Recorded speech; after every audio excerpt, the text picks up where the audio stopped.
The data shows that approximately 1 in 4 individuals in Wisconsin suffer from mental health and behavioral health issues.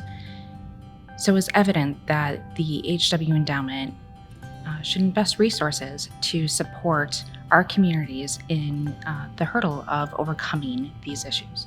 What was really exciting at the time was just the long-term aspect of it all. We'd worked with AHW in the past and with other organizations in Milwaukee who had AHW grants, and expecting that you would see big outcomes in a 3-year grant or something has always been a challenge, both for planners but also for evaluators to demonstrate success. So it was really exciting to see that they were committed to 8 years of funding for something that really was hoping to achieve something that was long-term. At the HW Endowment, we knew that the complexities of tackling behavioral health in these communities was beyond any one organization to tackle on their own. Thus, the importance of coalition building in communities so that a group of organizations, along with systems within that community, could tackle these issues together.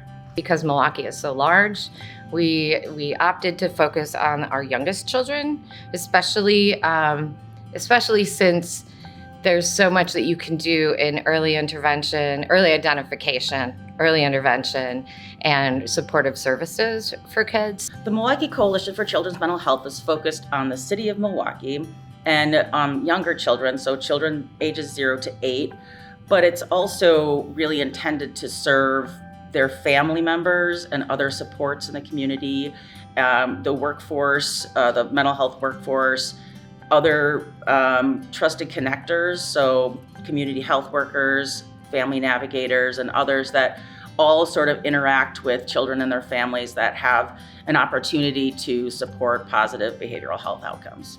The Milwaukee Coalition is pretty unique among the 10 funded communities in that when it first sort of came together, it wasn't a fully formed coalition, but rather a group of leaders of other organizations that sort of had a kernel of an idea.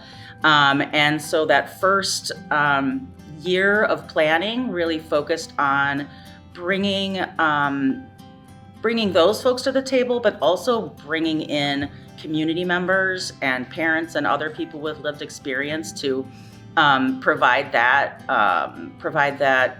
perspective, rather than having a small table of heavy-hitting leaders, which kind of was how it started. I was also meeting with, I think, over 80 different people over the course of that year to explain to them what we were looking at doing, to get feedback, to find out what other folks were seeing across sectors and across levels in organizations. And as we had these conversations and as other people started talking to other people, it just kind of grew and grew and grew.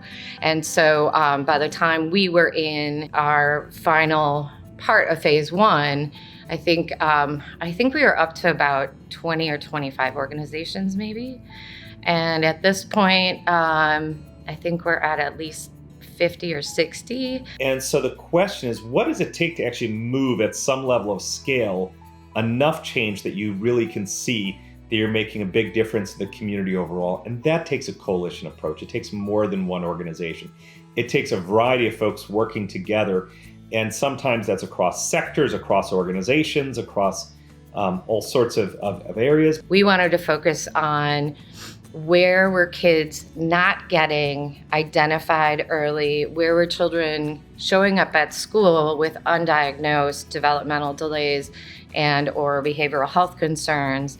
And who were those kids? In Milwaukee, we learned about how racial equity is woven through their initiative. We looked at a lot of data and talked to a lot of stakeholders, and one of the things that really emerged rather starkly was the disparities in behavioral health outcomes for young children. So we were looking at preschool expulsions as being like a huge issue in the state and in Milwaukee. And then in addition, we had, through a partnership with Milwaukee Public Schools, access to data that really showed that young boys of color particularly were being the rates for exclusionary discipline and other discipline was much greater than for other groups. There are big gaps in services, and there's also a lack of trust between families, especially families of color, who have been very disenfranchised from our systems of care and maybe less likely to trust that a provider has their best interest or their child's best interest in mind. So one of the innovative approaches of the Milwaukee Coalition for Children's Mental Health has really been bringing in parents, community members, community health workers, and navigators to really help to drive the work. The coalition itself has work groups that really are co-chaired by someone who is a content expert, so somebody who is a clinician or an academic, and then also somebody who is a context expert who has lived experience. Another thing that that we're proud of, that we feel is very innovative and not something that we had anticipated we would be part of, was the development of a clinic to evaluate children for autism spectrum disorder. And so through our partnerships with Marquette University and Next Door, an early childhood education center and Head Start program, and our faith communities and a number of other organizations, we were able to apply for the President's Challenge Award at Marquette University. And we were awarded a $250,000 grant to start this clinic in Next Door's building on 29th and Center. Our hope is that the resources and the capacities that have been built within the backbone organizations in each community, as well as those coalitions, will strengthen the communities and enable behavioral health strategies to live on.